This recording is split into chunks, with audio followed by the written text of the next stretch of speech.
up, Long Beach? Welcome back to your home for everything local sports. It's JJ. And Mike, and the CIF Soccer Championship video is brought to you by Naples Rib Company, the perfect place to cater your team's next event. The end of the rainbow for Cabrillo boys soccer is at Warren High School on Saturday, where the Jags are taking on Arlington in the CIF Southern Section Division II final, the first championship appearance in Cabrillo High School history. In any sport, ever. Pretty big deal. Jaguars, the best record ever, the first semifinal ever, the entire city of Long Beach behind them. They really showed out. Momentum was wearing the all-white kit from the opening whistle. Alexis Torres leading the charge as Sixer has done all year. Johnny Ricker round the outside, gonna earn an early corner kick, and then it was hot cross buns. Eduardo Mosqueda's service, first of a few dangerous crosses, but realistically, JJ, not a ton of offense in this game. Understatement of the year so far. Almost no offense from Arlington, but in the 12th minute against the run of play, Cabrillo hearts were in throats as this shot clangs off the bar in the upper 90. Yancey Monterola was there, but that look for Cabrillo was short-lived. To say the least, in the 31st minute, this throw-in is headed out, then headed back in, and it's going to spin into the arm of Torres. Unlucky bounce. It was headed towards his chest, but a little too much English on it, so it's a PK for Arlington.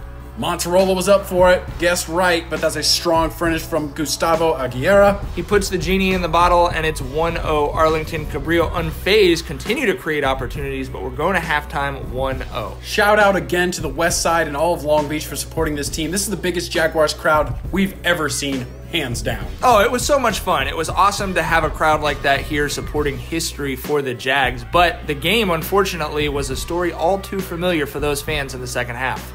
In that half, the Jaguars, I'd say conservatively, had 80% of the possession in the half, probably 75% in the game. They created everything in the second half, including Arlington's chances, which were few and very far between. Arlington took one shot on goal, because you can't get through the wall. It's science.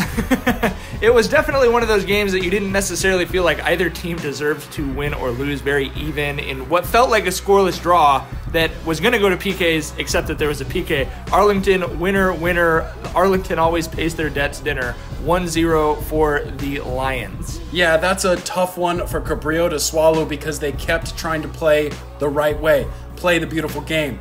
Keep the ball, move, create. They did that all game long. It just wasn't going to bounce their way today. Still a historic and momentous season for Pat Noyes and the rest of the Jaguars. We mentioned a lot of the history, the first ever CIF championship appearance. And hey, they're bringing home their first ever plaque. It's not the color they wanted it to be, but it's still a big deal, and they're going to be the first Cabrillo team ever to go into the state playoffs on Tuesday. To follow all of that coverage, you keep it right here because this is the 562.org and we are Long Beach Sports.